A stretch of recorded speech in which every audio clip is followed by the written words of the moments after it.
friends, welcome to my new YouTube channel that is Learn Maths with Anil sir. Yes, आपने बिल्कुल सही सुना.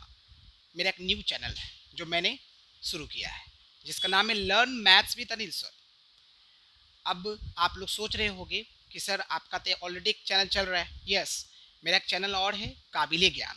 वो चैनल भी आपका कंटिन्यू रहेगा. उस चैनल पर आपको basics of mathematics, basics of chemistry, daily life के नॉलेज और डेली क्विज ये आपको टाइम टू टाइम मिलते रहेंगे. ठीक है ना. ये जो चैनल है ये मेनली एजुकेशन पर्पस के लिए बनाया गया है, जिसमें खास तौर पे हम लोग स्टैंडर्ड 6, 7, 8, 9, 10 इन सब का मैथ्स, फिजिक्स, केमिस्ट्री के वीडियोस कवर करेंगे. ओके, तो अब हम आते हैं अपने मेन टॉपिक पर. स्टूडेंट्स, जैसा कि आप लोग को पता है कि इस बार 23-24 इस बैच की हम बात करने वाले हैं. इस बैच में अब आपका बहुत ज़्यादा टाइम नहीं रहा है. अब आपके पास केवल 6 मंथ्स के आसपास ही है, क्योंकि मैं आपको बता दूं जो पिछला एग्ज़ाम हुआ था ऑलमोस्ट 25 फरवरी के बाद आपका बोर्ड एग्ज़ाम शुरू हो चुका था. ठीक है ना. तो इस अगर उसको ध्यान में रखें तो आपके पास अब ज़्यादा टाइम नहीं, आपके पास मैक्सिमम 6 मंथ्स हैं. तो अभी तक आपने क्या प्रिपरेशन किया है ना, आपने क्या तैयारी किया, क्या पढ़ा, क्या नहीं पढ़ा, कोई दिक्कत नहीं है. आपके पास अभी भी 6 मंथ्स हैं. अगर आप अभी से भी जाग जाओ तो आपका बहुत अच्छा हो सकता है. तो ये क्लास आपका इंट्रोडक्शन क्लास है. इस इंट्रोडक्शन क्लास में मैं आपको पूरा बताऊंगा कि हम लोग का क्या स्ट्रेटेजी रहेगा, क्या प्लान रहेगा, कैसे हम लोग एग्जाम का तैयारी करेंगे. इसमें मेनली मैं आपको 3 सब्जेक्ट कवर करूंगा, फिजिक्स, केमिस्ट्री और मैथ्स, जो कि स्टैंडर्ड 10th का आईसीएसई बोर्ड वाले बच्चों के लिए है. ठीक है स्टूडेंट्स. तो साथ ही साथ इस क्लास में हम लोग, इसको मैंने नाम लेक्चर 0 क्लास दिया है. इसमें मेनली हम लोग जो इंट्रोडक्शन बातें हैं वो दिखेंगे और साथ ही साथ सिलेबस डिस्कस करेंगे, क्योंकि सिलेबस बहुत ज़्यादा है. पिछले 2-3 साल से सिलेबस आपका काफ़ी कम था, लेकिन इस बार सिलेबस बहुत ज़्यादा है. चाहे आपका फिजिक्स हो, केमिस्ट्री हो, चाहे आपका मैथ्स हो, है ना. तो आप लोग कमर कस लीजिए. अगर आपको हमें लगता है कि अभी भी से भी आप अगर मेहनत करना शुरू कीजिए तो आप बहुत अच्छा कर सकते हैं. ठीक ना. मेरा पूरा प्रयास रहेगा, मैं झूठा प्रॉमिस आप लोग को नहीं करूंगा कि मैं पूरी तरह से ख़त्म कर दूंगा. मैं हर बार कोशिश में करता हूँ, ठीक ना, लेकिन मुझे कामयाबी मिल ही जाती है. तो मेरा भी एक प्रयास है आपके लिए कि 6 मंथ्स में फिजिक्स, केमिस्ट्री है ना, ये तीनों सब्जेक्ट मैं आपका अच्छे से कवर करा पाऊँ. ये मेरा प्रयास रहेगा आपके लिए. ओके, तो चलिए इस क्लास को शुरू करते हैं. तो देखिए स्टूडेंट्स, आज का जैसा मैंने बोला है, आज का क्लास आपका इंट्रोडक्शन क्लास है. आप देख सकते हैं इंट्रोडक्शन क्लास है.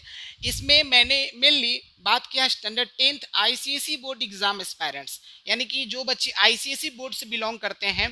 ठीक है ना. ओके, और खासतौर पे स्टैंडर्ड 10th के लिए है और एग्ज़ाम बहुत ही नज़दीक है. तो मैं आपको बता दूं, आज आपका ये 0 लेक्चर क्लास है. इस 0 लेक्चर क्लास में मैं आपको स्ट्रेटेजी बताऊंगा और साथ ही साथ आपको मेन पॉइंट बताऊंगा. सिलेबस जो कि बहुत ज़्यादा है उनके बारे में हम लोग डिस्कस करेंगे. तो ये क्लास आपका शुरू कब से होने वाला है? ये क्लास आपका शुरू होने वाला है 1 सितंबर 2023. ये डेट आप मेंशन कर लीजिए.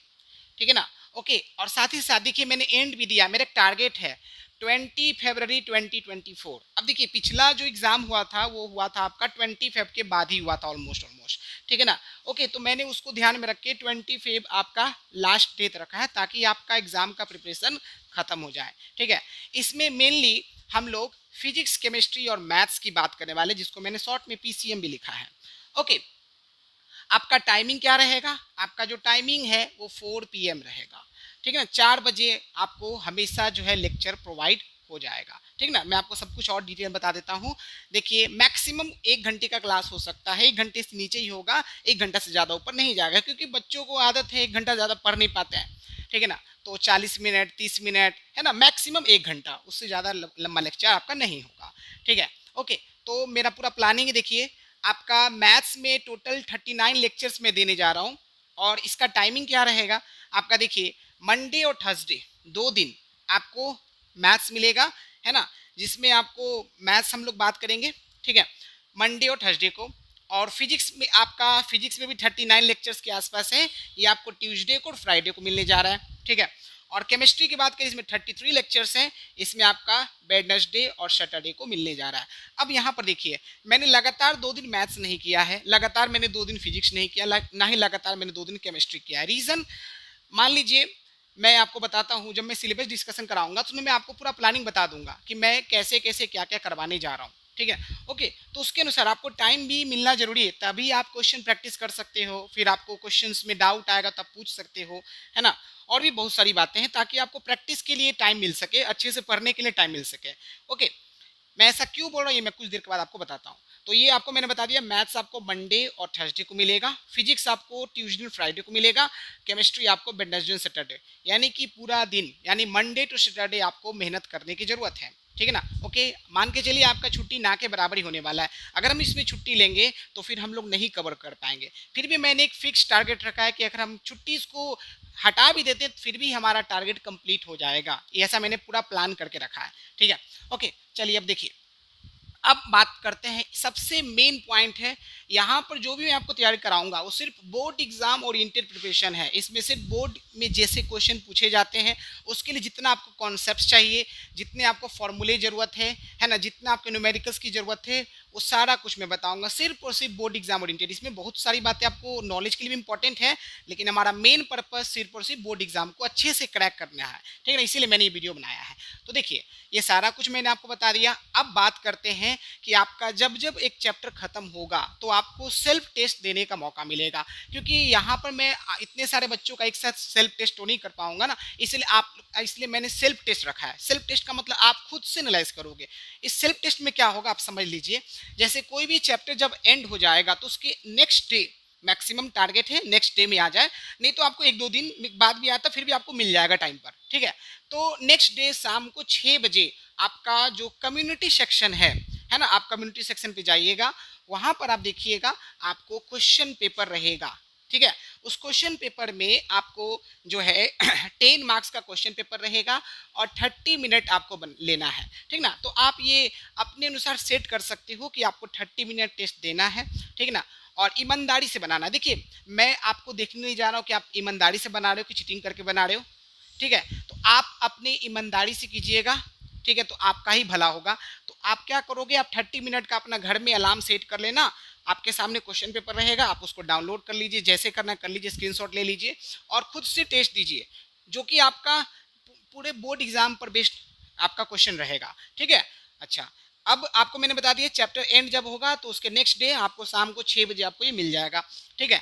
अब आप जब आप टेस्ट दे लोगे तो क्या करना है, आपको ध्यान रखना है, आपको कुछ बातें कमेंट में मेंशन करना है। आप कमेंट में कहाँ मेंशन करोगे, आप जरूर मेंशन कीजिए जहाँ पर क्वेश्चन पेपर आपको कम्युनिटी सेक्शन में मेंशन रहेगा ना, वहीं पर आपको देखिएगा आपको लाइक का और कमेंट का ऑप्शन दिया रहता है। तो उसी कमेंट सेक्शन में आप क्या करोगे, आप अपना नाम डालिएगा, आप किस स्कूल से बिलोंग करते हो वो डालिएगा, आपका प्लेस क्या है, खासतौर पे सिटी दे दीजिएगा, ठीक है ना, और आपका 10 में कितना मार्क्स आया है ये मेंशन कर लीजिएगा, और आप खुद से अपना एनालाइज करते जाइए कि आपका कितना मार्क्स आ रहा है, ठीक है ना। ओके, तो जितना भी इंपॉर्टेंट बातें मैंने आपको बता दिया, तो मैंने आपको ये एक बात बोल दिया है, यहाँ पर हम लोग बोर्ड एग्जाम ओरिएंटेड प्रिपरेशन करने वाले हैं, यानी कि हम लोग बात करेंगे यहाँ पर कॉन्सेप्ट्स की, जो कि आपका जरूरी है, ठीक है ना। साथ ही साथ जो है आपका जो बोर्ड एग्जाम के क्वेश्चंस हैं, है ना, बोर्ड एग्जाम क्वेश्चंस, उसका डिस्कशन करेंगे, ठीक है। ओके, अच्छा, तो बस हमारा यही मेन पर्पस है कि कॉन्सेप्ट बताना, बोर्ड एग्जाम के क्वेश्चन प्रिपरेशन कराना, ठीक ना। जितनी भी जरूरी बातें हैं, थ्योरेटिकल चीज़ें, आपका न्यूमेरिकल्स वाली चीज़ें, सारा कुछ मैं आपको बताने जा रहा हूँ, ठीक ना। मैं आपको बोलूँगा आप एक ही बुक प्रेफर कीजिए, और ये बुक बहुत ही पुराना है, जिससे मैंने भी पढ़ाई किया है, मेरे पहले भी बहुत लोगों ने पढ़ाई किया और अभी भी लोग पढ़ कर रहे हैं। उस बुक का नाम है आपको छिपा हुआ नहीं, वो बुक है सेलिना, सेलिना पब्लिकेशन, ठीक है ना। ओके, सेलिना पब्लिकेशन काफ़ी आपके लिए, आप सबके पास फिजिक्स केमिस्ट्री मैथ्स का सेलिना पब्लिकेशन होगा। अभी टाइम आपके पास बहुत ही कम है, तो आप इस टाइम को सदुपयोग कीजिए। तो आप फिजिक्स केमिस्ट्री मैथ्स का सेलिना बुक ले लीजिए, उसमें जितने क्वेश्चन दिए हुए हैं आप उसको अच्छे से प्रैक्टिस कीजिए। आपको जब मैं आपको पढ़ाऊंगा तो इसमें लगभग लगभग लिखाकर ही दिखाऊंगा आपको, तो आप इसको वीडियो को पॉज करके आप अपने नोट्स भी बना सकते हैं। एग्जाम ओरिएंटेड बातें होने वाली है, ठीक है ना। ओके, और क्वेश्चन आप प्रैक्टिस कर सकते हैं। जैसे मान लीजिए कि हम केमिस्ट्री की बात कर रहे हैं या फिजिक्स की बात करें, तो फिजिक्स में आपका हर चैप्टर के बाद न्यूमेरिकल्स दिया होगा, तो आप अपने बुक से ही न्यूमेरिकल्स को प्रैक्टिस कर सकते हो, है ना। और केमिस्ट्री की बात करें, केमिस्ट्री में भी जहाँ जहाँ आपको इंपॉर्टेंट बोर्ड के क्वेश्चन है उसको आप बुक से प्रैक्टिस कर सकते हो। मैथ्स में आपका सेलिना बहुत बढ़िया है, उसमें आप क्या कर सकते हो कि आप जो है उसमें एक्सरसाइज के जो भी क्वेश्चन है आप उसको प्रेफर कर सकते हो। देखिए, मैं ये नहीं बोल रहा हूँ कि सेलिना के अलावा और बुक अच्छी नहीं है, आप इसको गलत मत समझिएगा। सेलिना अच्छा बुक है, इसके अलावा और भी अच्छा बुक हो सकता है, लेकिन मेरा मानना है कि आप एक ही बुक को फॉलो कीजिए ताकि आप जो है अच्छे से कर सकें, है ना। इसको आप ज़्यादा लाइट दिल पे मत लीजिएगा, ठीक है, कि सर सेलिना पब्लिकेशन की बात कर रहे हैं ना, ऐसा कुछ नहीं है, ये आप पे डिपेंड करता है। मेरा एक सजेशन देना था, इसलिए मैंने आपको सेलिना बुक प्रेफर किया है, क्योंकि मैंने किया है, मुझे उसके क्वेश्चन अच्छे लगे, आपको भी शायद अच्छे लगते होंगे, ठीक है। ओके, तो चलिए, तो ये मैंने आपको स्ट्रेटेजी बता दिया कैसे कैसे क्या करना है। ओके, हम लोग सिलेबस डिस्कशन करेंगे, तो मैं आपको पहले एक बात बता दूं, आपका ईमानदारी बहुत जरूरी है, और सबसे बड़ा चीज़ है कंसिस्टेंसी। अगर आप भरोसा नहीं करोगे तो फिर आपका नहीं हो पाएगा, ठीक है ना। तो आपको हिम्मत रखना पड़ेगा, और धीरे धीरे करके आपको अपने मेहनत को बरकरार रखना पड़ेगा, और लगातार 6 महीने आप अपने आप को दीजिए। मैं कोशिश कर रहा हूँ, मैं आपको फिर से बोल रहा हूँ, मैं आपको प्रॉमिस नहीं करने जा रहा हूँ, क्योंकि प्रॉमिस कर दिया और नहीं फुलफिल कर पाया तो आप मुझे उल्टा पुल्टा बोलोगे, तो इसीलिए मैं प्रॉमिस नहीं करने, मेरा कोशिश है कि हर दिन आपको टाइम पर चीज़ें मिल जाए, ये मेरा कोशिश है। और मैंने आपको एक बात बताया कि मैंने अभी तक जितना भी अपने लिए एक प्लान बनाया है उसको मैं 100% एग्जीक्यूट कर सकता हूँ, तो मेरा अपने भरोसे पे बोल रहा हूँ, फिर भी मैं प्रॉमिस आपको नहीं करने जा रहा हूँ। तो आपको मैंने बस बोला है कि जो भी आपको मिल रहा है टाइम पर, मेरा पूरा टारगेट रहेगा कि आपको टाइम पर चीज़ें मिल जाए। ओके, तो चलिए, यहाँ तक मैंने आपको सारा स्ट्रेटेजी बता दिया है कि आपका 1 तारीख से शुरू होने वाला है, आपका 20 फरवरी को ख़त्म हो जाएगा। पीसीएम की बातें करेंगे, टाइमिंग 4 बजे से है, फिजिक्स केमिस्ट्री मैथ 3 सब्जेक्ट होगा, कैसे कैसे क्या टाइमिंग सब कुछ बता दिया मैंने। सेल्फ टेस्ट आपको देना है, ठीक है। और आपका हम लोग अब बात करते हैं क्या कि आपका फिजिक्स केमिस्ट्री मैथ्स में सिलेबस है। ओके ओके, सबसे पहले हम लोग मैथ्स के सिलेबस की बात करते हैं। तो देखिए, मैथ्स में आपका कौन कौन से चैप्टर जो आने वाले, अगर बोला जाए तो कोई भी चैप्टर इस बार स्किप नहीं हुआ है। कहीं पर आपको एक टॉपिक कहीं मिल गया होगा जो स्किप हुआ है ना, तो अगर देखा जाए तो कुछ भी स्किप नहीं हुआ है, ठीक ना, यानी पूरा पढ़ना है आपको, ठीक है। ओके, तो पिछले 2-3 साल से आपको कुछ चैप्टर्स स्किप भी हो रहे थे, बट इस बार आपका कुछ भी स्किप नहीं हुआ, सब कुछ पढ़ना है। तो देखिए, यानी टोटल 25 चैप्टर्स हम लोग फटाफट डिस्कस करते हैं क्या क्या करना है इसमें, ठीक है। देखिए, सबसे फर्स्ट चैप्टर आपका जीएसटी है, जीएसटी, ठीक है ना। पिछला बार जीएसटी में आपका कुछ बेसिक बातें आया था और आपका थोड़ा बहुत एक टॉपिक हटा भी था, बट इस बार जीएसटी भी लगभग लगभग आपको पूरा पढ़ना ही पढ़ना है, ठीक है। ओके, फिर सेकंड चैप्टर आपका बैंकिंग है, बैंकिंग पढ़ना आपको, बैंकिंग बहुत ही आसान है, फॉर्मूला बेस्ड क्वेश्चन होता है। थर्ड आपका share and dividend, share and dividend पिछले 2-3 साल से आपका नहीं आ रहा था, इस बार शेयर एंड डिविडेंड पूछ रहा है आपसे, ठीक है ना। ओके, हालांकि आसान है, ज़्यादा डिफिकल्ट नहीं, चिंता की बात नहीं है। फिर आपका लीनियर इक्वेशन, ये बहुत ही सिंपल टॉपिक है, इसको हम लोग पढ़ेंगे। ओके, फिर आपका क्वाड्रेटिक इक्वेशन, क्वाड्रेटिक इक्वेशन भी आपका जो है थोड़ा सा डिफिकल्ट आपको लग सकता है, क्योंकि इसमें कैलकुलेशन अच्छा होना चाहिए, ठीक है ना। और नेक्स्ट आपका चैप्टर है solving problems based on quadratic equation. अगर अलजेब्रा में अगर थोड़ा सा डिफिकल्ट बोला जाए, बहुत ज़्यादा डिफिकल्ट नहीं, थोड़ा सा डिफिकल्ट, तो आपका ये चैप्टर 6 है, क्योंकि इसमें आपके वर्ड प्रॉब्लम ही है, और वर्ड प्रॉब्लम आपका तभी बनेगा जब आपको वर्ड ठीक से समझ में आएगा और आपका मैथ्स का बेसिक अच्छा है। और इसमें आपका सबसे बड़ा चीज़ है इक्वेशन आपसे बनना चाहिए। अगर आपने क्वेश्चन को ठीक से समझा, आपने इक्वेशन बना दिया और आपको कैलकुलेशन में कोई प्रॉब्लम नहीं है, तो आप आराम से आंसर इसका ले आओगे, ज़्यादा दिक्कत नहीं आने वाली है, ठीक है। ओके, नाउ नेक्स्ट हम बात करते हैं रेशियो एंड प्रोपोर्शन। तो इस बार देखिए, फिर से रेशियो को स्किप ही किया, लगभग लगभग आपका प्रोपोर्शन ही पढ़ना है, तो प्रोपोर्शन की हम लोग बातें करेंगे इसमें, ठीक है। फिर नेक्स्ट आपका जो चैप्टर है वो है आपका रिमाइंडर एंड फैक्टर थ्योरम। ये तो बहुत ही आसान चैप्टर है, बहुत ही अच्छा है, बहुत ईजी है, ठीक है। उसके बाद आपका मैट्रिसेस, मैट्रिसेस आपको पढ़ने को मिलेगा 10th में, ये वापस आपको जो है हायर क्लास में देखने को मिलेगा। 10th में पहली बार मैट्रिसेस पढ़ने को मिलेगा, है ना, मतलब कहने का मतलब आईसीसी बोर्ड में तो मैट्रिसेस शुरू से ही है, ठीक है ना, तो 10th में ही आपका मैट्रिसेस देखने को मिलता है। उसके बाद हम बात करते हैं नेक्स्ट अरिथमेटिक प्रोग्रेशन, जो कि आपका इस बार आ रहा है, पिछला बार भी आया था अरिथमेटिक प्रोग्रेशन। ज्योमेट्रिक प्रोग्रेशन की बात करें, पिछला बार नहीं आया था, 2-3 साल से ज्योमेट्रिक प्रोग्रेशन नहीं आया था, बट इस बार आपको जीपी भी पूछ रहा है, ठीक है ना। नेक्स्ट हम बात करते हैं रिफ्लेक्शन की। तो रिफ्लेक्शन में आपका ये जो चैप्टर है बहुत ही आसान है, ज़्यादा चिंता की बात नहीं है, ठीक है। Section and mid point formula, formula based question होता है, लेकिन इसमें कॉन्सेप्ट तो चाहिए ही चाहिए, ठीक ना। फिर उसके बाद नेक्स्ट चैप्टर है 14 इक्वेशन ऑफ अ लाइन, ये सब वो चैप्टर से जो आपको हर बार आया है, ठीक ना। फिर सिमिलरिटी, सिमिलरिटी की बात कर, देखिए सिमिलरिटी पूरा सिमिलरिटी लगभग लगभग पूछ रहा है आपसे, कुछ भी नहीं छोड़ा है ना। सिमिलरिटी में सब कुछ आपसे पूछने जा रहा है इस बार, ठीक है ना। पिछले साल लोकाई नहीं आया था, लोकाई इस बार आ रहा है, छोटा सा चैप्टर है लेकिन इसमें से क्वेश्चन भी इस बार बनेगा, ठीक ना। फिर आपका circle, tangent and intersecting code, ये चैप्टर तो पिछले बार भी आया था, इस बार भी आ रहा है, थोड़ा सा डिफिकल्ट है, लेकिन मैं आपको बता दूं कि आपका इस बार का ज्योमेट्री आपको आसान लगने जा रहा है, क्योंकि बहुत ज्यादा डिफिकल्ट 10th का ज्योमेट्री नहीं है, अगर आपको बेसिक ज्योमेट्री अच्छे से आता है तो, ठीक है ना। ओके, नाउ कंस्ट्रक्शन की बात करेंगे, जिसमें हमको सर्कल को कंस्ट्रक्ट करना है, ठीक है ना। उसके बाद इसमें आपका सिलेंडर, कोन एंड स्फेयर, इसके बारे में आपको पढ़ना है ना, डिटेल में सरफेस एरिया, वॉल्यूम वगैरह आपको निकालने के लिए पूछेगा। ट्रिग्नोमेट्रिकल आइडेंटिटीज बहुत ही आसान प्रूविंग वाले क्वेश्चन इसमें होते हैं। फिर नेक्स्ट आपका जो ट्रिग्नोमेट्री है वो आपका हाइट एंड डिस्टेंस है, हाइट एंड डिस्टेंस आपको पढ़ना है। हाइट एंड डिस्टेंस थोड़ा सा डिफिकल्ट लग सकता है क्योंकि इसमें वर्ड प्रॉब्लम होता है और आपको फिगर अच्छे से बनाना चाहिए और कैलकुलेशन करने आना चाहिए।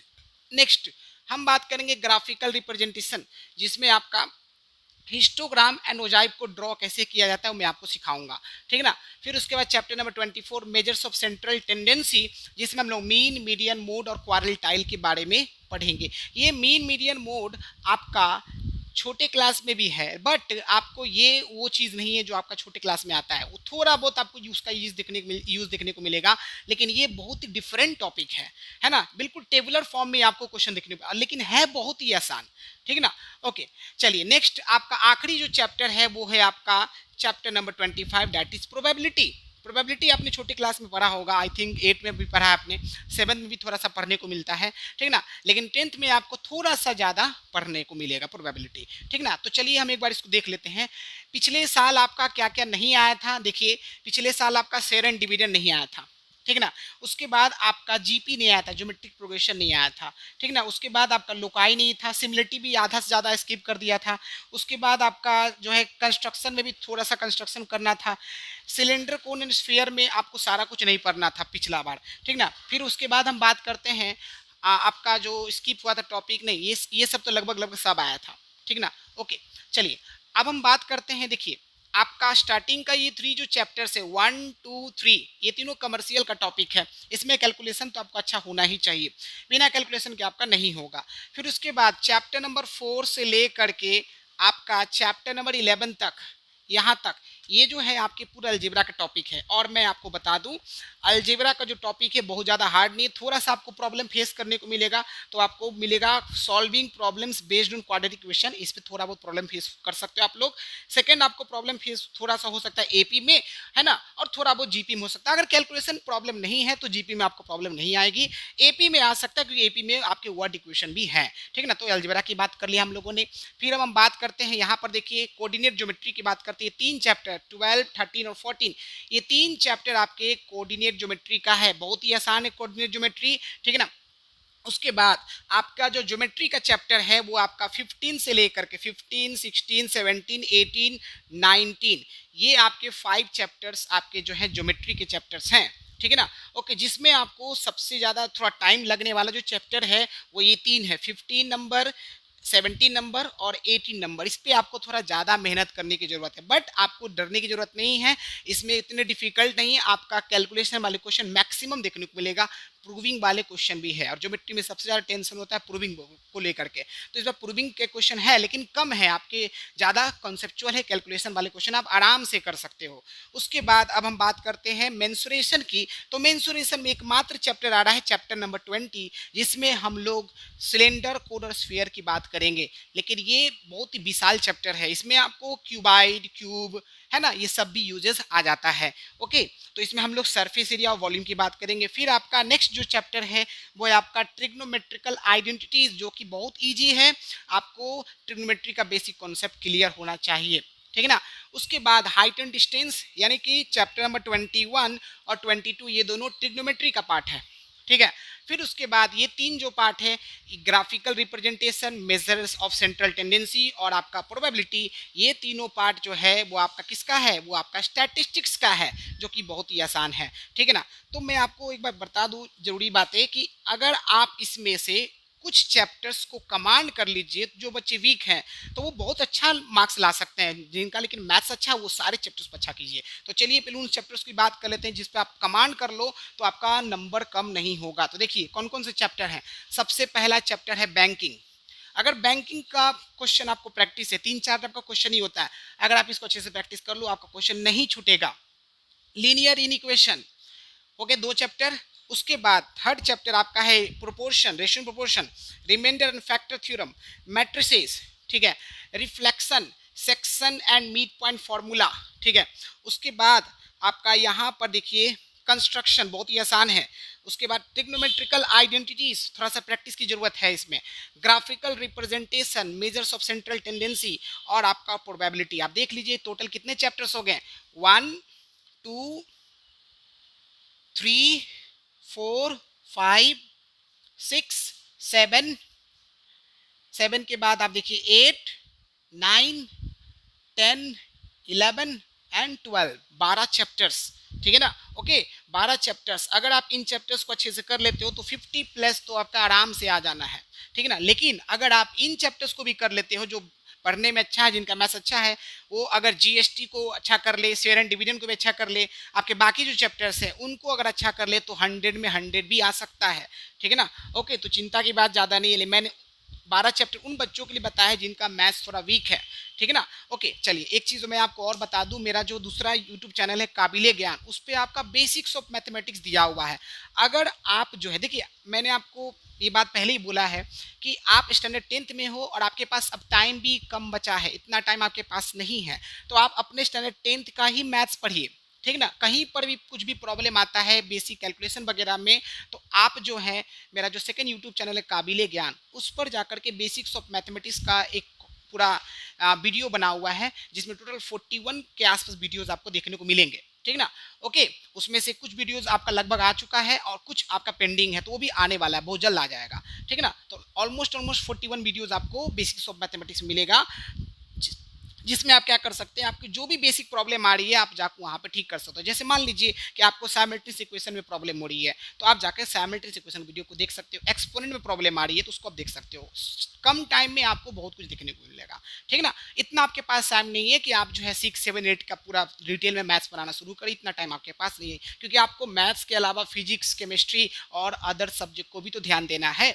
समझ में आ रहा है। तो कम टाइम में आप जो है आपको अच्छा कुछ मिलने वाला है, तो थोड़ा सा आपको ध्यान रखना है। चलिए अब हम बात करते हैं कौन सा चैप्टर कितना टाइम लगभग लेने वाला है। तो देखिए मैंने पूरा प्लानिंग कर लिया है। जीएसटी में 2 लेक्चर जाएगा, बैंकिंग में 1 चैप्टर, शेयर एंड डिविडेंड में 2 आपका क्लास जाएगा, लीनियर इनइक्वेशन में 1, क्वाड्रेटिक में आपका 2, इस चैप्टर नंबर 6 में 2, चैप्टर नंबर 7 में भी 2 जाएगा, चैप्टर नंबर 8 में केवल 1 क्लास जाएगा, चैप्टर नंबर 9 में आपका 2 क्लास जाएगा, चैप्टर नंबर 10 में 2 क्लास जाएगा, ठीक है। ज्योमेट्रिक प्रोग्रेशन में 2 क्लास, रिफ्लेक्शन में 1 क्लास, 13 नंबर में 1 क्लास जाएगा, 14 नंबर में 2 क्लास जाएगा, 15 नंबर में 2 क्लास, 16 नंबर में 1 क्लास, 17 में 2 क्लास, 18 में भी 2 क्लास, 19 नंबर चैप्टर में 1 क्लास जाएगा और 20 में 3 क्लास जाएगा क्योंकि थोड़ा लेंदी चैप्टर है। 21 में आपका 2 क्लास जाएगा, हाइट एंड डिस्टेंस में 1 क्लास जाएगा, ग्राफिकल रिप्रेजेंटेशन की बात करें तो 1 क्लास, और चैप्टर 24 में 3 क्लास और आपका 25 में 1 क्लास जाएगा। तो आप देखो मैंने आपको बताया होगा कि लगभग 39 के आसपास था, लेकिन ये देखिए 41 भी आपको चला गया है। तो हो सकता है कि 1-2 क्लास आपको एक्स्ट्रा भी मिल सकता है, वो डिपेंड करता है कि आपका कितना जो है वो टॉपिक टाइम ले रहा है ना। तो मेरे तरफ से पूरा कोशिश रहेगा कि आपको चीज़ें समझ में आ जाए, और ये तो रिकॉर्डेड लेक्चर्स होगा तो आप इसको आप पॉज करके फिर से चीज़ों को आगे पीछे करके देख के समझ सकते हो। ओके तो चलिए ये आपका आपका जितनी भी बेसिक बातें था और मैथ्स के जो भी सिलेबस थे मैंने आपको अच्छे डिटेल में डिस्कस कर दिया। अब हम फिजिक्स का सिलेबस डिस्कशन करेंगे, इसको आप नोट कर लीजिए। ओके स्टूडेंट्स, तो अब हम लोग फिजिक्स और केमिस्ट्री का सिलेबस डिस्कशन करते हैं। तो देखिए फिजिक्स की बात करते हैं तो फिजिक्स में टोटल आपके 12 चैप्टर्स हैं, और 12 चैप्टर्स में बहुत ही रेयर आपको टॉपिक स्किप हुआ है। तो चलिए एक एक चैप्टर को हम लोग फटाफट डिस्कस कर लेते हैं, इसमें क्या हम लोग को पढ़ना है डिटेल में, ठीक है। सबसे पहले फोर्स की बात करते हैं। फोर्स में आपको 3 पार्ट है लगभग लगभग, आपको तीनों डिटेल में पढ़ना है, ठीक है ना। ओके, आपका सेंटर ऑफ ग्रेविटी पढ़ना है, आपका यूनिफॉर्म सर्कुलर मोशन पढ़ना है, और फर्स्ट पार्ट जो सबसे इंपॉर्टेंट है उसमें जो न्यूमेरिकल्स है आपका स्केल पर बेस्ड, वो सबसे ज़्यादा इंपॉर्टेंट, वो आपको डिटेल में पढ़ना ही पढ़ना है। तो आपका फर्स्ट पार्ट इसमें सबसे ज़्यादा इंपॉर्टेंट है, उसी से क्वेश्चन सबसे ज़्यादा बनता है उस, ठीक है। नेक्स्ट हम बात करते हैं वर्क एनर्जी एंड पावर की। वर्क एनर्जी पावर एक थोड़ा सा लेंदी चैप्टर है, इसमें थोड़ा टाइम भी लगता है, तो ये भी इंटरेस्टिंग है आपका। तो इसमें आपको थ्योरी तो पढ़ना ही है, साथ ही साथ न्यूमेरिकल्स भी अच्छे से करना है। इसमें क्या आपके टोटल 12 चैप्टर्स में शायद ही कोई एक ऐसा चैप्टर होगा जिसमें आपको न्यूमेरिकल्स ना के बराबर हो, लगभग सब में आपका न्यूमेरिकल्स है। तो मैं आपको एक चीज़ बोल दूं, जब आप फिजिक्स का तैयारी करो तो हमेशा रेशियो 50-50 या फिर 40-60 का रखिए। मतलब अगर आप 50% थ्योरी पढ़ रहे हो तो 50% न्यूमेरिकल्स भी पढ़िए, या 40% थ्योरी पर हो तो 60% न्यूमेरिकल्स भी। तो आपको 50-50 या फिर 40-60 के रेशियो में हमेशा फिजिक्स का तैयारी करना है। और ध्यान रखिएगा, फिजिक्स का पेपर हर बार टफ ही आता है, आसान नहीं आता है। तो फिजिक्स में अगर कॉन्सेप्ट क्लियर है तभी आप फिजिक्स के क्वेश्चन को सॉल्व कर पाओगे, क्योंकि ट्रिकी क्वेश्चन आता है। पिछले साल भी क्वेश्चन ट्रिकी आया था, जिनका कॉन्सेप्ट अच्छा था वो बच्चे अच्छे से कर पाए थे, ठीक है। और न्यूमेरिकल तो आपको हर बार आएगा ही आएगा, न्यूमेरिकल में कोई कटौती नहीं है। तो अगर आप सिर्फ सोच रहे थ्योरी रट्टा मार ले और हो जाए मेरा, तो नहीं हो पाएगा। रट्टा नहीं मारिएगा, फिजिक्स में आपको रट्टा मारने से आप जस्ट पास कर सकते हो, लेकिन आप अच्छा स्कोर नहीं ला सकते हो। तो आपको कॉन्सेप्ट क्लियर होना चाहिए, ठीक है ना। ओके, तो फिजिक्स आपको समझ के पढ़ना अच्छे से। तो देखिए मैं आपको सारा कुछ बता देता हूँ। चैप्टर नंबर 3 की बात करते हैं, मशीन्स।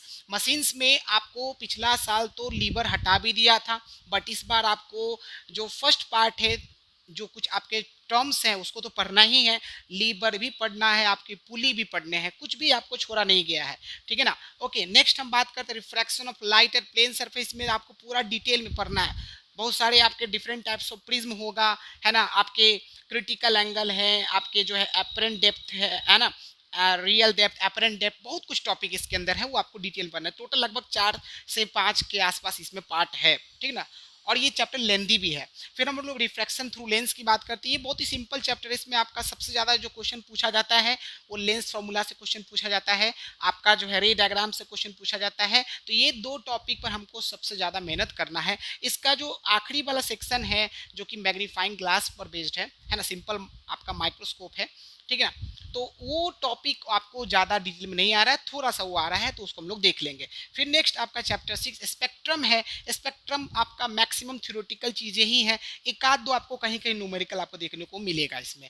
साउंड की बात करते हैं, तो साउंड की देखिए, साउंड तो पिछला 2 साल से मैं क्या देख रहा हूँ कि इसका जो आखिरी वाला सेक्शन था उसमें से सिर्फ डेफिनेशन और कैरेक्टरिस्टिक लिखने के लिए आ रहा था, लेकिन इस बार तो आपको सब कुछ पढ़ना है, नॉइज पोल्यूशन भी पढ़ना है ना, कुछ भी नहीं छोड़ा है। साउंड में भी आपको लगभग साउंड में सब कुछ पढ़ना है, और इसका फर्स्ट पार्ट ज़्यादा अच्छे से पढ़ना है, क्योंकि इसमें न्यूमेरिकल्स आपको फर्स्ट पार्ट में सबसे ज़्यादा है, ठीक है। फिर अब बात करते हैं करंट इलेक्ट्रिसिटी। करंट इलेक्ट्रिसिटी ये चैप्टर बहुत ही अच्छा चैप्टर है, इसमें स्कोर भी सबसे ज़्यादा आ सकता है आपका, सबसे ज़्यादा मतलब 8 से 10 नंबर का क्वेश्चन तो सिर्फ करंट इलेक्ट्रिसिटी से ही आता है, ठीक है ना। आपके न्यूमेरिकली 3-3 4-4 नंबर के आ जाएंगे। तो ये चैप्टर आपको अच्छे से करना है, लेंदी चैप्टर है लेकिन बहुत इंटरेस्टिंग है, बहुत ईजी भी है, ठीक है ना। ओके, हम लोग ढंग से पढ़ेंगे आपका थ्योरी और आपका numericals. Next house hold circuit, छोटा सा चैप्टर है, 2 क्लास में खत्म हो जाएगा। इलेक्ट्रोमैग्नेटिज्म की बात करते हैं। इलेक्ट्रोमैग्नेटिज्म आपके 2-3 साल से इसमें बहुत कुछ स्किप कर रहा था, जैसे मोटर नहीं आ रहा था, जनरेटर नहीं आ रहा था, आपके ट्रांसफार्मर ये सब आपको नहीं आ रहा था, लेकिन इस बार आपको इलेक्ट्रोमैग्नेटिज्म को नहीं छोड़ा, सब कुछ पूछ रहा है आपसे, ठीक है ना। ओके, नेक्स्ट हम बात करते हैं चैप्टर नंबर 11 की, जो कि आपका कैलोरीमेट्री है।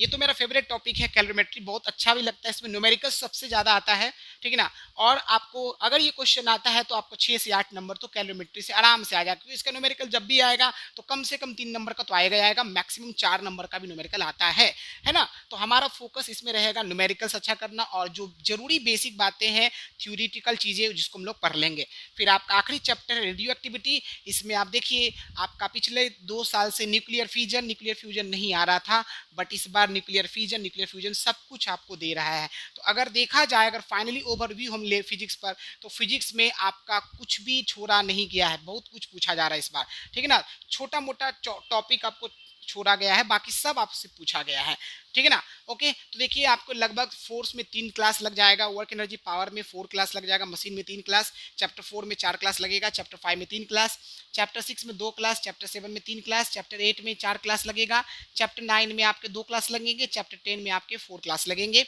चैप्टर 11 में भी आपके 4 क्लास लगेंगे और चैप्टर 12 में आपका 3 क्लासेस लगने वाला है। ओके, चलिए अब हम बात करते हैं केमिस्ट्री की। तो देखिए केमिस्ट्री जिसको बहुत लोग लाइटली लेता है, ठीक है ना, लेकिन मेरा मानना है कि मुझे तो केमिस्ट्री मैंने कभी लाइटली नहीं लिया, इतना आसान केमिस्ट्री नहीं है। अगर आप सोचते हो कि केमिस्ट्री हमसे हो जाएगा तो फिर आप गलत सोच रहे हो, क्योंकि केमिस्ट्री का क्वेश्चन भी फिजिक्स के जैसा ही लॉजिकल आता है। तो मैं आपको बता देता हूं ताकि आप अपना गलत फहमी निकालिए, इतना आसान केमिस्ट्री नहीं है जितना आप लोग सोच रहे हो। सिर्फ रट्टा मार के सोच रहे हो कि केमिस्ट्री निकल जाएगा, तो आप रट्टा मार के जस्ट पास करने वाले हो, केमिस्ट्री में हाईएस्ट स्कोर नहीं आने वाला है, ठीक है ना। तो अगर आप चाहते हो कि अच्छा स्कोर आए तो केमिस्ट्री को भी समझ के पढ़िए, जैसे फिजिक्स को समझ के पढ़ने की जरूरत है, ठीक है ना। तो देखिए आपको मैं लगा बता, सबसे पहला chapter periodic table, periodic properties and variations, ये पूरा कंसेप्चुअल है। अगर आप इसको समझ के नहीं पढ़ोगे तो इसका क्वेश्चन आपसे नहीं बनेगा, ठीक है ना। चैप्टर नंबर 2 केमिकल बॉन्डिंग, इस केमिकल बॉन्डिंग बहुत इंटरेस्टिंग है। इसमें आपको हर बार आपका 3 जो बॉन्ड है, इलेक्ट्रोवैलेंट बॉन्ड, कोऑर्डिनेट बॉन्ड, आपका कोवलेंट बॉन्ड, उसका स्ट्रक्चर ड्रॉ करने के लिए आता है। कोऑर्डिनेट बॉन्ड में जो 3 फेमस है, हाइड्रोनियम है, हाइड्रोनियम आयन है, और आपका अमोनियम आयन एक और है, ठीक ना, हाइड्रोजिल आयन। ये 3 में से कोई एक स्ट्रक्चर हर बार ड्रॉ करने के लिए आता है। तो अगर आप सही डायरेक्शन में मेहनत कर लो, इसके स्ट्रक्चर को ड्रॉ करना सीख लो, है ना, आप गिने चुने हैं, आपके कोवलेंट बॉन्ड में भी आपके मैक्सिमम 10 के आसपास कंपाउंड है, उनका स्ट्रक्चर आपको ड्रॉ करना आना चाहिए। आपका ऑर्बिटल स्ट्रक्चर हो सकता है, ऑर्बिटल स्ट्रक्चर तो बहुत ही कम पूछता है, ज्यादातर आपको कोवलेंट स्ट्रक्चर पूछता है, इलेक्ट्रॉन डॉट स्ट्रक्चर आपको पूछता है। तो आप इस पे कमांड कर लोगे तो बहुत अच्छा हो जाएगा। तो इसमें ज्यादा कुछ क्वेश्चन, सबसे ज्यादा इसे क्वेश्चन आता है स्ट्रक्चर ड्रॉ करना, और आपका जो है कुछ डेफिनेशंस है और कुछ बेसिक बातें हैं जो मैं आपको बताऊंगा, ठीक है। एसिड बेस एंड सॉल्ट, अब देखिए सबसे चीज मैं पहले बता देता हूँ, एसिड बेस एंड सॉल्ट से आपका केमिकल रिएक्शन शुरू हो जाता है। तो acid base and salt, salt को इस बार भी स्किप किया है, सॉल्ट में भी ज़्यादा कुछ आपको नहीं पढ़ना है, बट एसिड बेस तो कुछ भी नहीं छोड़ा है। एसिड बेस पहले भी आ रहा था, इस बार भी आ रहा है, पिछले बार भी सॉल्ट नहीं पूछा था, सॉल्ट इस बार भी ज़्यादा नहीं पूछा है, लेकिन थोड़ा बहुत सॉल्ट आपको पढ़ना है। एनालिटिकल केमिस्ट्री छोटा सा टॉपिक है, कलर्स वगैरह इसमें पढ़ना होता है, कुछ केमिकल रिएक्शन प्रैक्टिस करने होते हैं, बहुत ही आसान है। मोल कॉन्सेप्ट एंड स्टोइचियोमेट्री, इस चैप्टर की बात करते हैं, जरा ध्यान से सुनिएगा बच्चों। मोल कॉन्सेप्ट एंड स्टोइचियोमेट्री, आपका पिछले 2-3 साल से क्या देखा जा रहा था, सिर्फ आपको गैलुसक्स लॉ पूछा जा रहा था, आपके परसेंटेज कॉम्पोजिशन और इंपीरिकल फार्मूला पूछा जा रहा था, लेकिन इस बार क्या किया है, पूरा मोल कॉन्सेप्ट पूछ रहा है आपसे, यानी कि गैलुसक्स लॉ भी पूछ रहा है, एवोगाड्रो लॉ भी पूछ रहा है, मोल कॉन्सेप्ट भी पूछ रहा है, आपके परसेंटेज कॉम्पोजिशन, इंपीरिकल फार्मूला, और एक इंपॉर्टेंट टॉपिक जो कई दिन साल से नहीं पूछ रहा था, वो चैप्टर था आपका chemical equation, calculation based on chemical equations, ठीक है ना, वो भी चैप्टर आपको पूछ रहा है। तो मोल कॉन्सेप्ट थोड़ा लेंदी है क्योंकि इसमें न्यूमेरिकल्स ही मेन है। अगर जिसने न्यूमेरिकल्स कमांड कर लिया मोल कॉन्सेप्ट का, उसका तो मोल कॉन्सेप्ट से क्वेश्चन नहीं छूटेगा, बहुत ही आसान है, बस इसमें आपको मेहनत करने की थोड़ा सा जरूरत है। तो आपके सेलिना बुक है आपके पास है, उसमें जितने क्वेश्चन दिए आप उसको प्रैक्टिस कर लीजिए, बहुत है, ठीक है ना। ओके, नेक्स्ट हम बात करते हैं इलेक्ट्रोलाइसिस की। इलेक्ट्रोलाइसिस भी आपको पिछले साल भी आया था, इस बार भी आएगा, ठीक ना। तो इलेक्ट्रोलाइसिस पूरा आपको पढ़ना है, कुछ भी आपको शायद ही स्किप इसमें किया है। मेटलर्जी की बात, मेटलर्जी में भी बहुत सारी बातें आपको, मेथड्स वगैरह जो था मेटल्स को एक्सट्रैक्ट करने का, वो सब स्किप कर दिया गया था, बट इस बार तो मेटलर्जी भी पूरा आपको पढ़ना है, ठीक है ना, मेटलर्जी भी आपको नहीं छोड़ा है। Hydrogen chloride, ammonia, nitric acid, sulphur, ये तीनों कंपाउंड है, ठीक है ना। इसमें आपका केमिकल रिएक्शन, कुछ मेथड है, कुछ प्रोसेस है, यूजेस है, एप्लीकेशंस है ना, केमिकल प्रॉपर्टी, फिजिकल प्रॉपर्टी, चारों एकदम एक जैसा लगभग है। तो आपको अगर इन सब को हम लोग लास्ट में भी पढ़े तो भी आराम से हो जाए, क्योंकि इसमें मैक्सिमम चीजें आपको लगभग याद करने वाला है, ठीक है। फिर हम बात करते हैं आखिरी chapter organic chemistry. Organic chemistry में आपको पिछले 2-3 साल से सिर्फ ऑर्गेनिक कंपाउंड, अल्केन, अल्कीन और अल्काइन पूछ रहा था, लेकिन इस बार तो आपको कार्बोजाइलिक एसिड भी पूछ रहा है, अल्कोहल भी पूछ रहा है, ठीक है ना। ओके, इसमें जो समझने का चीज है वो है ऑर्गेनिक कंपाउंड में टर्म है, एक पार्ट है, टॉपिक है, नोमेनक्लेचर। नोमेनक्लेचर को आपको समझना जरूरी है। अगर आप नोमेनक्लेचर समझ लोगे तो आपके नोमेनक्लेचर से ही 5 नंबर के लगभग क्वेश्चन आ जाते हैं, तो नोमेनक्लेचर से आप स्कोर कर सकते हो। तो चलिए एक बार हम ओवरव्यू कर लेते हैं केमिस्ट्री में आपको किन किन बातों को ध्यान में रखना है। तो देखिए आपका केमिस्ट्री में जो चैप्टर 1 है लगभग 3 क्लास लगने वाला है, चैप्टर 2 में आपका 2 क्लास, चैप्टर 3 में आपके 3 क्लास, चैप्टर 4 में 1 क्लास, चैप्टर 5 में आपके 5 क्लास, चैप्टर 6 में 3 क्लास, चैप्टर 7 में 3 क्लास, चैप्टर 8, 9, 10, 11 में 2-2 करके आपके 8 क्लास लग जाएंगे, चैप्टर 12 में आपके 5 क्लास लगने वाले हैं। ठीक है ना। तो देखिए, अगर मैं बोलूँ स्कोरिंग जो है, सबसे ज़्यादा स्कोरिंग जो है वो आपका स्कोरिंग है मोल कॉन्सेप्ट और आपका ऑर्गेनिक केमिस्ट्री। लगभग 20 नंबर के क्वेश्चन तो केवल इसी 2 चैप्टर से आ जाएगा। तो अगर आप ऑर्गेनिक केमिस्ट्री को और मोल कॉन्सेप्ट को अच्छे से कर लीजिए तो 20 नंबर आपका कहीं नहीं जाना है, क्योंकि मोल कॉन्सेप्ट तो इस बार पूरा आ रहा है, तो कम से कम 8 से 10 नंबर तो मोल कॉन्सेप्ट से आएगा। ऑर्गेनिक केमिस्ट्री पूरा डिटेल मारे तो इससे भी 8 से 10 नंबर का मान के चलिए। तो लगभग 20 नंबर का क्वेश्चन केवल इन 2 चैप्टर से आ रहा है, और ये दोनों चैप्टर लेंदी है। अगर आप इसको अच्छे से कर लो, समझ के कर लो, तो फिर आपका आराम से 20 नंबर है, कहीं नहीं जा रहा है। ठीक है। उसके बाद देखिए, ये 4 जो चैप्टर है ये भी स्कोरिंग है, इसमें केमिकल रिएक्शन बस फंसाता है। तो केमिकल रिएक्शन पे अगर प्रैक्टिस है आपका, ठीक है ना, तो आप आराम से इसमें स्कोर उठा सकते हो, कि इसमें यूजेस वगैरह भी है, उसको भी उससे भी क्वेश्चन बनता है, तो आप कर सकते हो। उसके बाद आपको मैं बता दूं, चैप्टर 1 और चैप्टर 2 समझने वाला है, ये बहुत ईजी है और स्कोरिंग ये भी है ना। तो अगर आप इसको समझ के पढ़ लेते हो कॉन्सेप्चुअल, इस वजह से मैं बोल रहा हूँ, तो इसको आप ढंग से पढ़ लो तो ये भी आपका मार्क्स आराम से उठा देगा। ठीक है ना। एनालिटिकल केमिस्ट्री तो थोड़ा सा बोले तो याद करने वाला चीज़ है ये। ठीक है। इलेक्ट्रोलाइसिस और मेटलर्जी, मेटलर्जी भी आपका लगभग ईजी है, थोड़ा बहुत केमिकल देखने को मिलेगा आपका। इसमें इलेक्ट्रोलाइसिस थोड़ा सा समझना है, इसमें कहीं कहीं आपको जो इलेक्ट्रोलाइटिक रिएक्शन दिया हुआ है उसको समझने की जरूरत है। ठीक है, वो वाला। और आपका लगभग मैंने सारा कुछ बता दिया है। तो ये आपके केमिस्ट्री के सिलेबस हैं। तो यहाँ पर मैं आपको जरूर बोलूँगा, मैथ्स को तो आपको इम्पोर्टेंस देना ही देना है, फिजिक्स केमिस्ट्री को भी बहुत ज़्यादा इंपॉर्टेंस देना है। तो देखिए, आपका जो फिजिक्स है उसमें टोटल मैंने हर लेक्चर बता दिया है, लगभग 39 के आसपास लेक्चर फिजिक्स में है, और केमिस्ट्री में लगभग 33 के आसपास लेक्चर्स हैं। तो मैं आपको बता दूँ, ध्यान से सुनिएगा, मैंने आपका टारगेट रखा है, ध्यान से सुनिए। ये तो आपका 0 लेक्चर क्लास है, तो आपका जो क्लास शुरू होने वाला है सितंबर 1 से शुरू होगा और फरवरी 20 तक जाके खत्म हो जाएगा। लगभग आप खुद देख लीजिए, पूरा सितंबर, अक्टूबर, नवंबर, दिसंबर, 4 महीने इधर, जनवरी को उधर 5 महीने, और इसका 20 दिन, तो लगभग आपके पास 170 डेज के आसपास है। 170 डेज के आसपास है आपके पास। ठीक है ना। अब इस 170 डेज में आपके संडे आएगा, संडे को तो क्लासेस नहीं लगने वाली है, संडे आएगा, संडे के बाद आपका जो है कुछ हॉलीडेज आएंगे, तो हॉलीडेज तो 10 दिन मान के चलो। ठीक है ना। तो लगभग आपका 30 क्लास आपका एप्स निकाल भी दूं तो मेरे पास 140 दिन आपका बचता है। 140 दिन आपका टाइम है मेरे पास। अब इस 140 दिन में आप खुद देख लीजिए, 41 लेक्चर मैथ का है, 39 लेक्चर फिजिक्स का है, और 33 लेक्चर आपके किसके हैं, केमिस्ट्री के हैं। जोड़ के देख लीजिए, तो 9, 1, 10 और 3 13 का 3 हो गया, फिर उसका 5 और 3 8, 8 और 3 11 हो गया। आपके 113 दिन, 113 दिन। तो देखिए, फिर भी आपके पास कितने दिन बच रहे हैं, लगभग 27 दिन के आसपास आपके पास बच रहे हैं। 7 और 20, 27 दिन आपके पास बच रहे हैं, सब कुछ बताने के बाद भी। तो 27 दिन जो बच रहा है उसमें से कोई एक ऐसा चैप्टर होगा जिसमें हमें लगेगा कि ये 1-2 क्लास में काम नहीं पड़ रहा है, तो उसको 3 क्लास में भी कर सकते हैं। तो पूरा प्लानिंग मैंने कर लिया है, अब आपको बस कमर कस के मेहनत करने की ज़रूरत है।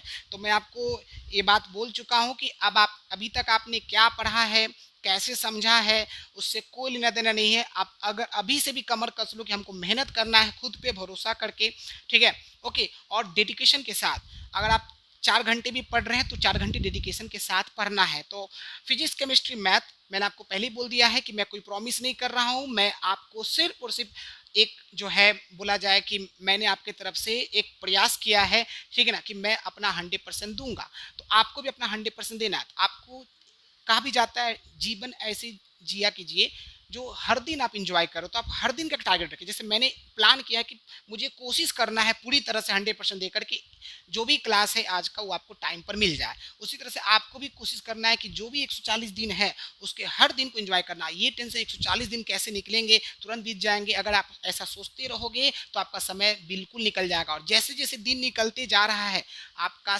कम टाइम कम ही होते जा रहा है। और आपको मैं बता दूं, सिर्फ फिजिक्स, केमिस्ट्री, मैथ तो पढ़ना है नहीं, आपको अदर सब्जेक्ट को भी ध्यान देना है।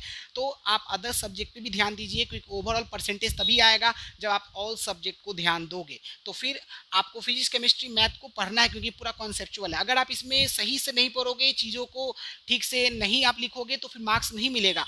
मैथ्स में आप गलत बना दोगे तो फिर आपको मार्क्स कहाँ से मिल सकता है फुल में। और ये तीनों सब्जेक्ट ऐसा है जिसमें आप अगर सही से बनाते हैं, आपका आंसर बिल्कुल सही आता है, तो फिर उससे बेनिफिट ये है कि आपको 1 नंबर भी शायद ही कटेगा, क्योंकि फिजिक्स केमिस्ट्री मैथ्स में 100 भी लोगों को आता है। वो सब आप पे डिपेंड करता है। तो मेरा पूरा प्रयास है आपको अच्छा देने का, आपका पूरा प्रयास होना चाहिए कि आप अच्छा कीजिए, ठीक है ना। तो ये आपका एक इंट्रोडक्शन क्लास था, और जैसा कि मैंने आपका जो थंबनेल लगाया है उसमें लिखा है मैंने डूबते को सहारा बैच। इसका मतलब क्या है, आप जैसे आपने एक मुहावरा सुना होगा, डूबते को तिनके का सहारा, है ना। यानी कि कोई इंसान बहुत ज़्यादा मुसीबत में है और उसको एक जो जो होता है ना, उम्मीद की किरण जाग जाना, वो चीज़ है। तो अगर आप अपने आप पर भरोसा करके ये 6 महीने अगर आप मेहनत कर लेते हो, तो आपको बाद में फील होगा कि आपने एक सही ट्रैक पर मेहनत किया और आपको अच्छा रिजल्ट आया। तो मेरा आपसे एक कहना बस इतना ही है कि अगर ये मेरा 6 महीने का जो कोर्स है आप सफलतापूर्वक करते हो, मेरा भी मेहनत है, क्योंकि देखिए दोनों तरफ से आउटपुट होना चाहिए। मैं 100% दे रहा हूँ तो आपको 200% देना पड़ेगा, क्योंकि पिछला जो बैच मेरा था उसने बहुत अच्छा किया था, मैंने बहुत मेहनत किया था, तो बच्चे ने मुझसे ज़्यादा मेहनत किया, तभी उन्होंने बहुत अच्छा रिजल्ट दिया। तो आप भी दे सकते हो, क्योंकि टाइम कभी भी आपका गया नहीं, अभी भी आपके पास टाइम है, लेकिन अब लिमिटेड टाइम है। तो डू और डाई जैसा सिचुएशन है, आप करोगे तो अभी आप कुछ कर पाओगे, नहीं करोगे तो आपका समय जैसे जैसे निकलते जाएगा आपके ऊपर प्रेशर बढ़ते जाएगा, क्योंकि आपको और सब्जेक्ट को भी ध्यान में रखना है। तो टाइम आप बर्बाद बिल्कुल मत कीजिए। तो आपको मैंने टाइम बता दिया, इसका स्टार्टिंग डेट आपका 1 सितंबर है और एंड डेट आपका 20 फरवरी है। सब कुछ मैंने प्लानिंग के साथ आपको बताया है कि लगभग लगभग 140 दिन के आसपास है, ठीक ना। तो आप इस स्ट्रेटेजी को फॉलो कीजिए। आपको हर बार एक सब्जेक्ट में जब पढ़ा रहा हूँ तो 2 दिन लगभग गैप एक तरह से मिल जाएगा आपको। जैसे मैंने मैथ्स पढ़ाया तो फिर 2 दिन के बाद मैथ्स आएगा ना, तो 2 दिन जो है उसमें आप मैथ्स को प्रैक्टिस कर सकते हो। जब फिजिक्स पढ़ाया तो 2 दिन के बाद फिर फिजिक्स आएगा, तो फिजिक्स जितना पढ़ा है उसको आप अच्छे से नोट्स बना सकते हो, पढ़ के समझ सकते हो, ठीक है। तो एक प्रॉपर प्लानिंग फॉलो करना है। अगर आप 4 घंटे पढ़ रहे हो तो 4 घंटे में आपका फिजिक्स केमिस्ट्री मैथ तो होना ही चाहिए। अदर सब्जेक्ट आप अपने अनुसार प्लान कर लीजिए कि हमको किसको कितना टाइम देना है, ठीक है ना। ओके, तभी आप अच्छा कर सकते हो। ओके, चलिए, तो ये आपका इंट्रोडक्शन क्लास था, और ये आपका जो था एक सिलेबस डिस्कशन क्लास था, लेक्चर 0 क्लास था। अच्छा, यहाँ पर मैं आपको एक चीज़ बता देता हूँ कि मेरा पेड क्लास भी चलता है, ठीक है। पेड क्लास भी चलता है जिसमें बहुत सारे चैप्टर्स ऑलरेडी ख़त्म हो चुके हैं। अगर आप भी आप इंटरेस्टेड हो तो आप उसको ज्वाइन कर सकते हो, है ना। उसमें आपका जो टाइमिंग है, लगभग लगभग आपका टाइमिंग आपका 1 घंटा से आपका कभी कभार 2 घंटा भी जा सकता है। इसमें कोई कोई मैराथन क्लास भी आपको मिलता है, ठीक है। और मेरा जो कॉन्टैक्ट नंबर है आप लिख लीजिए, 9973113185। ये मेरा कॉन्टैक्ट नंबर, ये व्हाट्सअप नंबर भी है। आप ऑफलाइन क्लास भी कर सकते हो, ऑनलाइन क्लास भी कर सकते हो, जिसमें मैं वही पीसीएम ही पढ़ाने जा रहा हूँ, लेकिन आपको पूरा डिटेल में चीज़ जो है आपको मिलने वाला है। तो ये ऑनलाइन ऑफलाइन दोनों क्लास चलता है। लगभग लगभग मैं आपको बता देता हूँ, अगर आप कांटेक्ट करना चाहते हैं तो मुझे व्हाट्सअप भी कर सकते हैं, और मुझे आप जो है फ़ोन भी कर सकते हैं, ठीक है ना। ओके, बट वो डिपेंड करता है, अगर मैं बिजी रहा तो मैं आपको रिप्लाई नहीं दे पाऊँगा, ठीक है। तो आप ज़्यादातर कोशिश कीजिए कि आप मैसेज कीजिए, फ़ोन आप ना कीजिए, जो ही सही है, क्योंकि फ़ोन मैं रिसीव नहीं कर पाऊँगा, ठीक है ना। आप मैसेज कीजिए अगर आपको क्लास करना है तो, ठीक है ना। ओके, तो जो नज़दीक में है उनके लिए तो ठीक है। अगर वो पेड क्लास करना चाहते हैं तो आप जो है मेरे एड्रेस पे आ सकते हैं, है ना। मेरा एड्रेस जो भी है मैं आपको डिस्क्रिप्शन बॉक्स में दे दूँगा, आप देख लीजिएगा, अगर जो नज़दीक में है, ठीक है ना। और जो दूर में बच्चे हैं वो ऑनलाइन ही कीजिए, ठीक है ना, उनके लिए ज़्यादा बेहतरीन है, ठीक है। तो आप पेड क्लासेस कीजिए चाहे ये क्लासेस कीजिए, दोनों आपके लिए बेनिफिशियल ही है। पेड क्लासेस में कुछ ज़्यादा आपको डिटेल में मिलेगा चीज़ें, और इसमें हम लोग एग्जाम ओरिएंटेड चीज़ें ही बात करने वाली है, सब आप पे डिपेंड करता है, ठीक है ना। तो जिसको जैसा फैसिलिटी चाहिए वो वैसा मैंने फैसिलिटी देने का पूरा कोशिश किया है। ओके, तो अब आप लोग कमर कस लीजिए, 1 तारीख से आपका जो है शुरू होने वाला है, ठीक ना। मेरे तरफ से जितना हो सका मैंने आपको बताने की कोशिश किया है इस एक लेक्चर क्लास में, क्योंकि इंट्रोडक्शन क्लास के वही है जिसमें आपको पूरा प्लानिंग बता देना है कि आपको कैसे कैसे क्या होने वाला है, ठीक है ना। आई होप कि आपको अच्छा लगा होगा। अगर अच्छा लगा है तो आप अपने दोस्तों को भी बताइए, शेयर कीजिए, ठीक है ना। लाइक भी कर सकते हैं, कमेंट भी कर सकते हैं, ठीक ना। ओके, और जहाँ तक डाउट क्लास की बात है तो आप जो है आप पढ़िए, आपको डाउट आएगा तो आप कमेंट कर सकते हैं, ठीक है। तो उसके अनुसार मैं देखूंगा कि जैसा है आपका डाउट उसके अनुसार मैं आपको रिप्लाई दे सकता हूँ, क्योंकि मैंने आपको पहले ही बोला अगर हमारे पास जो 27 डेज हैं अगर वो बच जाते हैं तो हम उसमें डाउट क्लास भी रख सकते हैं, है ना। और मैंने आपको बोला सेल्फ टेस्ट जरूर देना है। सेल्फ टेस्ट इसलिए देना है क्योंकि सेल्फ टेस्ट में आपको पता चलेगा आपने कितना चीज़ें सही से किया है और बोर्ड के क्वेश्चन आपसे बन रहे कि नहीं बन रहे, क्योंकि बोर्ड का क्वेश्चन बनेगा तभी आपका प्रिपरेशन अच्छा है, वरना प्रिपरेशन अच्छा नहीं है। समझ में आ रहा है? तो बिल्कुल हिम्मत मत हारिए, मैं आपके साथ हूँ और आप भी मेहनत अच्छे से कीजिए, ठीक है। सो आज के लिए बस इतना ही। Thank you everyone. अब हम लोग बहुत जल्द मिलने वाले हैं 1 सितंबर को। टाइमिंग है आपका 4 बजे से, ठीक है ना। ओके, मिस मत कीजिएगा। Thank you.